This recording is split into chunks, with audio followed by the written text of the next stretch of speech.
খোদার কাছে মোনাজাতে বলি বারে বার, কেন সে প্রাণ বন্ধু হইল না আমার।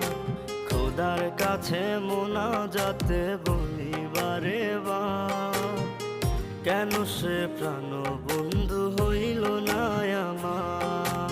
নই কি আমি তার যোগ্য, নাকি আমার এমন ভাগ্য, এত ব্যথা সইতে আমি পারবো না যে আর।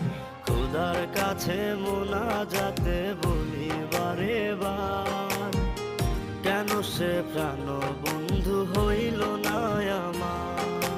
খোদার কাছে মোনাজাতে বলি বারে বার, কেন সে প্রাণ বন্ধু হইল না আমার।